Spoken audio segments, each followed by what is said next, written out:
Hello and welcome to this lecture on Bourdieu's Secret Admirer in the Caucasus, Giorgi Derluguian's book. What I want to talk about in this lecture is the general framing of the book, and I want to begin by drawing your attention to the subtitle of the book, A World System Biography. Now this subtitle clashes together two very, very different projects. Biography generally is concerned with intimate detail of personalities, at an agent level, whereas world systems theory is macro-sociological. It deals with large structures over large periods of time. So it's a somewhat unusual subtitle to clash both of these things together. And that gives you some indication as to what's going on in this book. It's a very creative book, it's a very ambitious book, and it is a book which brings together the trajectory of Derluguian himself as an academic Armenian from Krasnodar in the Caucasus, and now professor of sociology at Northwestern University in Chicago. So it brings together his trajectory together with the trajectory of the figure that he is going to examine in great detail. Let's talk first of all about macro-historical sociology. World systems theory is the particular sociological attempt to try to develop some kind of order to European history and indeed world history from the 1500s onwards. The key figure here is Emanuel Wallerstein, Giovanni Arrighi, Terence Hopkins, and others are key figures in world systems theory. And at the core of world systems theory, no pun intended, is understanding of the world economy as intimately interconnected and a set of relations which have unfolded since the 1500s and which have created a capitalist world economy. And the capitalist world economy is characterized by a core region which is the most prosperous region in the capitalist world economy, where you have high wages, you have developed states, and you have general prosperity. But that core is dependent upon its relationship to the rest of the world, and that relationship is often an exploitative one, based upon unequal terms of trade and on using the resources of the other parts of the world. Now, these other parts of the world are variously termed periphery and semi-periphery. The periphery is the kind of resource domain. It's the area which is undeveloped and even underdeveloped by the core, meaning it is not allowed to develop independently, because it is locked into an unequal relationship with the core. The semi-periphery is a sort of an area in between, which has the potential to become a core area, but it requires strong action on the parts of its leaders and on the particular configurations of geopolitics in order for it to potentially make it into the core. Now, the key actor here is the state, and what the world systems theory analysis clues us into is the importance of developmentalist states. And these are states which have the ambition to become core states. They're states that characterize the 20th century. The term developmental state was originally used by Chalmers Johnson to refer to Japan, but in the post-war period. But it is more generally a term which is used to describe states which are ambitious, which have leaders who are ambitious to try to impose a radical industrialization in order for the state to become a core state. Now, using that term, you can go back and look at the Soviet Union as a kind of classic developmentalist state. In fact, it probably was one of the first developmentalist states. And while the term is usually used to refer to post-World War II, the case of Stalinist industrialization is a kind of a case of developmentalism writ large. In fact, developmentalism par excellence. Of course, it was a very brutal process. So he discusses in the bottom of page 78 developmentalism and the elite group of radical developmentalists who enjoyed an extraordinary high rate of success in taking over states and trying to develop their military resources and ideological apparatus to develop what Michael Mann calls the infrastructural reach of the state, the capacity of the state to get things done, to act. Now, that is extremely important because the kind of classic semi-periphery area is the second world. It is the communist areas, and they sort of took themselves out of the capitalist world economy in order to try to create prosperity for themselves, building initially that prosperity on an autarkic model, on a self-sufficiency model, and on enforced industrialization. Now, the periphery is something which characterizes Africa, characterizes parts of Latin America as well. So these are large particular categories which are used in world systems analysis. Let me complicate it a little and argue that within world systems theory, you also have peripheries within the core and cores within the periphery. So you can have certain areas in the periphery which are tied up to the global economy, which effectively become these nodes of extraction from the periphery, resources and the like, which can become quite developed and can have their own comprador bourgeoisie, their kind of class system, which is organized around trade and organized around what some world systems theories would call the exploitation of the periphery. Now that's a very, very quick thumbnail sketch of what is a very complicated and developed tradition within sociology. But it's important for our purposes so that you get some sense of the world systems aspect of what Derluguian is bringing to his analysis of the Caucasus. Okay, so then let's talk about some other things that he wants to talk about, that he introduces. And part of the creativity of the book is, of course, that he's grappling with the age-old issue of structure and agency. Agency at the individual level and at the level of states and state elites who try to act in certain ways, but within a structure which already has very, very powerful determining features.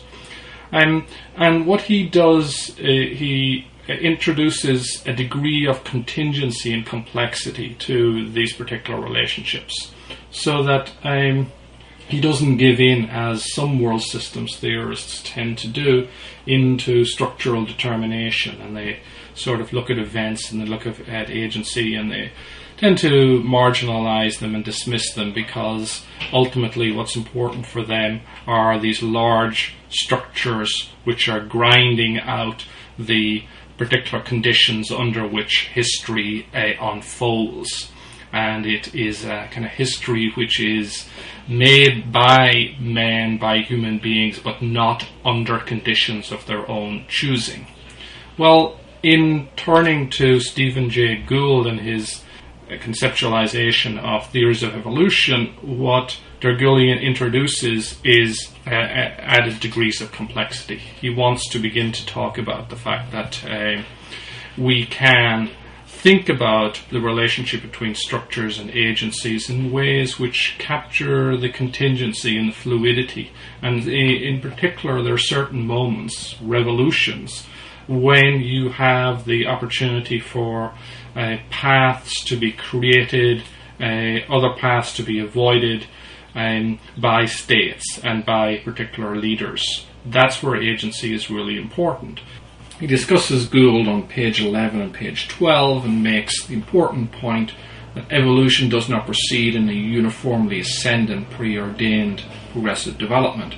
Well, we have to take that principle into consideration in looking at the Caucasus, because it is a fact that the Caucasus today are much worse off than they were in the 1950s and the 1960s. So they have fallen back. The standard of living is not nearly as good, the healthcare system is not nearly as good, and of course a place like Chechnya is only now beginning to crawl up from the disaster and wasteland that is extreme peripheralization caused by the war that occurred there.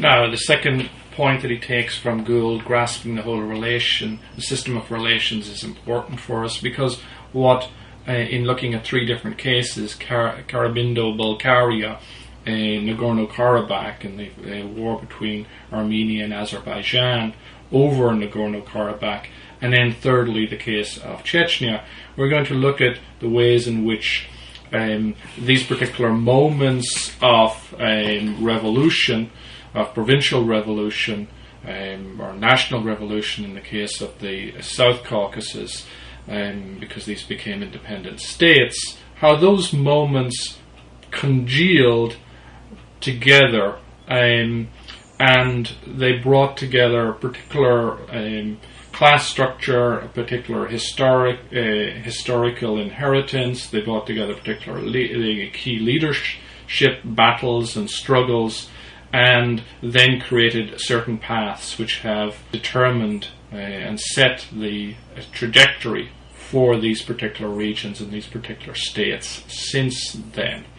Grasping that whole system of relations, teasing apart how these cases are different yet nevertheless characterized by similar large structural inheritances.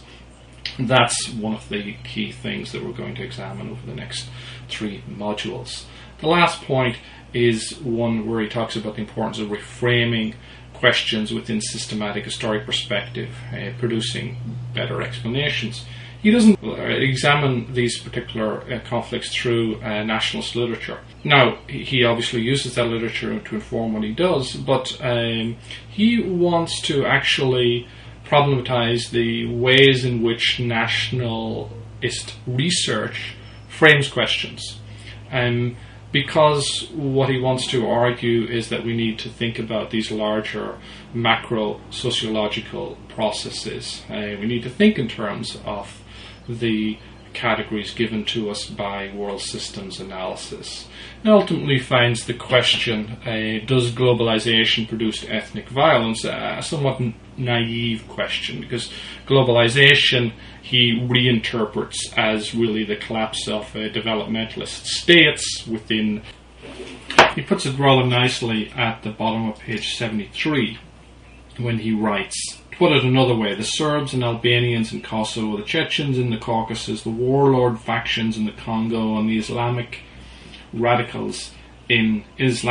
radicals in Algeria did not begin fighting because something deeply wicked lurked in their ethnic traditions, nor was it merely a perverse defense of their historic cultural identities against the challenges presented by Macworld. Rather, they all fought and will continue to fight in different ways over what to do about their suddenly delegitimated states and the drastically devalued modern economies that these states once nurtured and sheltered. More specifically, these conflicts are fought over the gravely serious issues of who will profit, who will bear the costs, and who will support whom in the new system of capitalist property rights. One further point. A lot of studies of so-called ethnic violence, really ethnicized violence, focus on violence. They focus on that as the particular factor to be explained. Well, he wants to broaden that, and he wants to ask a question which is not necessarily focused on violence per se, although that is certainly a consideration for him, an important one indeed. What he wants to talk about is also the cases where violence does not occur.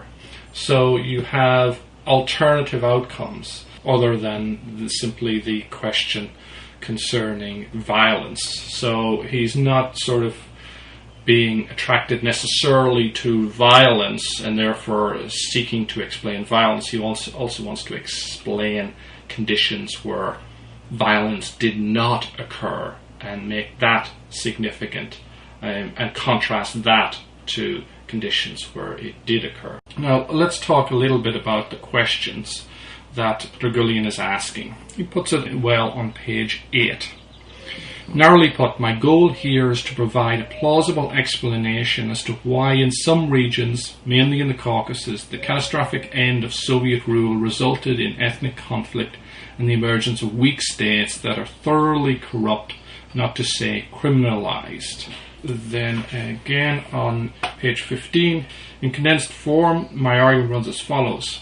Among the key conditions affecting the contemporary world are the lasting effects of the erosion or outright collapse of the former developmental states. The Soviet Union was the largest and for several decades by its own measure the most successful example of a state-directed effort to industrialize in order to catch up with the West. Since the late 1980s, the waning of developmentalist ideologies, the delegitimation and dramatic weakening of central governance, the introduction of competitive elections, the rapid marketization, have unleashed in the new periphery two main reactive strategies.